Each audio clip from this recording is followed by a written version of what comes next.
ഈ സംസാരിച്ച P K Kunhalikutty Sahib അദ്ദേഹത്തിന്റെ ഒരു ലേഖനത്തിൽ തങ്ങളെ അനുസ്മരിച്ചുകൊണ്ട് എഴുതുന്ന ഒരു ലേഖനത്തിലുണ്ട്, ഞാൻ ഇതുവരെയും എന്റെ ബന്ധുക്കളിൽ ആരുടെയും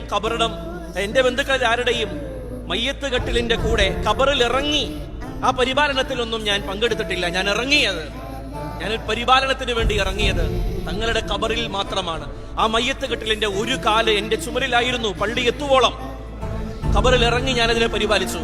എന്തിനാണെന്നറിയാവോ? പുതിയ ലോകത്തേക്ക് യാത്രയാകുന്ന എന്റെ പ്രിയപ്പെട്ട നേതാവിനെ അവിടത്തേക്കൊന്ന് യാത്രയാക്കാൻ അവിടം വരെ ഞാൻ ചേർന്ന് നിൽക്കുകയായിരുന്നു എന്ന് ചില നേതാക്കന്മാരെ വാർത്തെടുക്കുകയായിരുന്നു തങ്ങൾ. സഹോദരങ്ങളെ, ചില ഗുണഗണങ്ങളുണ്ട്. ആ ഗുണഗണങ്ങൾ ജീവിതത്തിൽ പകർത്തിയാൽ അദ്ദേഹത്തിന്റെ പ്രധാനപ്പെട്ട ഗുണഗണങ്ങളായി പറയപ്പെടുന്ന സത്യസന്ധത, മോഡസ്റ്റ്, ക്വയറ്റ്, നിശബ്ദനായി പെരുമാറുക, വലിയ ബഹളം ഉണ്ടാക്കാതിരിക്കുക, അതേപോലെ രാഷ്ട്രീയത്തിൽ മാനുഷിക സ്നേഹത്തോടുകൂടി പെരുമാറുക. The best friend of humanity എന്നാണ് സോണിയാഗാന്ധി എഴുതിയത് തങ്ങളെ കുറിച്ച്. The best friend of humanity, മനുഷ്യത്വത്തിന്റെ ഏറ്റവും ഉത്തമനായ കൂട്ടുകാരൻ. തങ്ങളെ പറ്റി എഴുതിയത് എങ്ങനെയാണ്?